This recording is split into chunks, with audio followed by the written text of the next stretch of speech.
झाड़ू तो मेरी भतीजी लगाती थी। सब झाड़ पोंछ के इतना बढ़िया झाड़ू लगाती थी मेरी भतीजी।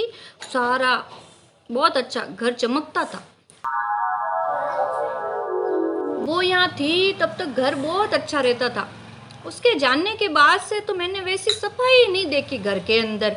इतना झाड़ू वाड़ू कुछ अच्छा लग ही नहीं पाया कभी। अच्छा ही नहीं लगता कुछ। वो लगाती थी झाड़ू तो मेरी भतीजी।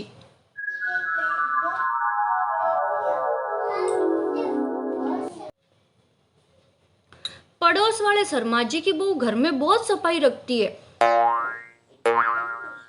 इतनी अच्छी सफाई रखती है, सोफों को ऐसे पोंछती है, ऐसे हाथ लगाओ तो धूल मिट्टी कुछ नहीं आता है। अपने घर पे तो हाथ लगाओ तो मिट्टी आ ही जाती है। पड़ोस वाले शर्मा जी की बहू बहुत सफाई रखती है घर में। मेरी भतीजी कपड़े बहुत अच्छे धोती थी।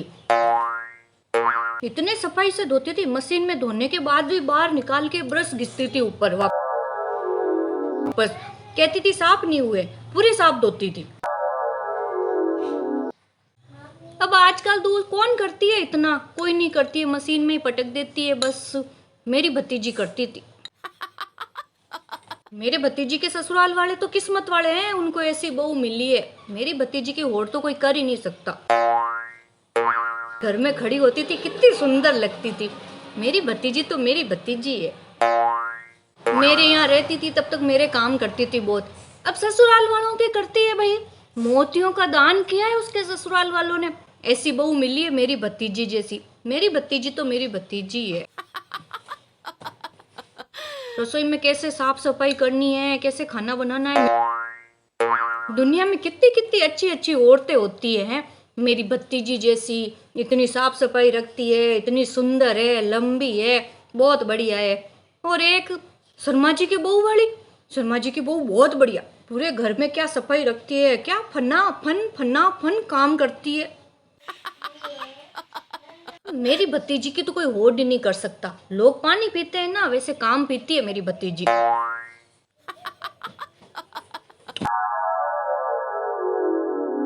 अरे आज इस सर दर्द को क्या हो गया है, कितना सर क्यों दुख रहा है।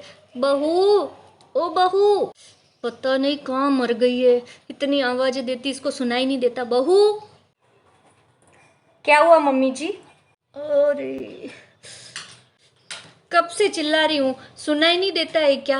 है मेरे सर में बहुत तेज दर्द हो रहा है। विक्स की या बाम की कुछ डब्बी ला के दो मेरे को, सर में मालिश करूंगी। क्यों मम्मी जी, आपकी भतीजी आई नहीं विक्स की या बाम की डब्बी लेके? चलो आपकी भतीजी तो दूर है, नहीं आई होगी। पड़ोस वाले शर्मा जी की बहू ही आ जाती। वो नहीं आई, वो तो यहाँ बाजू में ही बैठी है, बाम या विक्स की डब्बी लेके आ जाती वो।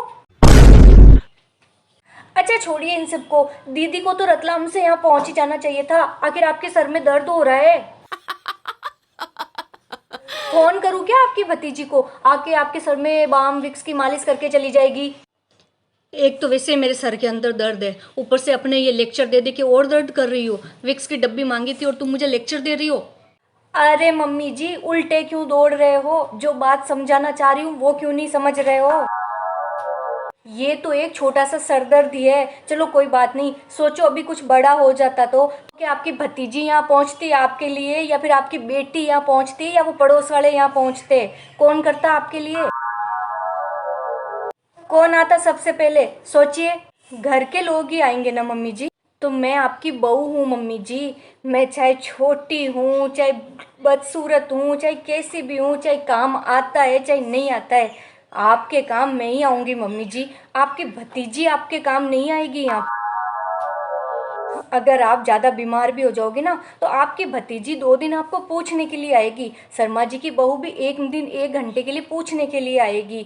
आपकी बेटी भी 4-5 दिन मिलने के लिए आएगी। आपकी सेवा करने के लिए कोई नहीं आएगा मम्मी जी, उसके लिए आपकी बहू ही आएगी आपके काम। और जब काम आपकी बहू ही आएगी आपके, तो फिर तारीफें दूसरों की क्यों? बार बार आपकी भतीजी के नाम पर बहू का हरासमेंट क्यों करना? बार बार बेटी के नाम पर, पड़ोस की बहुओं के नाम पर बहुओं को नीचा क्यों दिखाना? दूसरों की बहुएं चाहे सर्वगुण संपन्न होगी, आपकी भतीजी चाहे कितनी भी चतुर होगी मम्मी जी, लेकिन आपके तो काम आपकी बहू ही आएगी। तो फिर अपनी बहू की तारीफ कर लिया करो थोड़ी सी।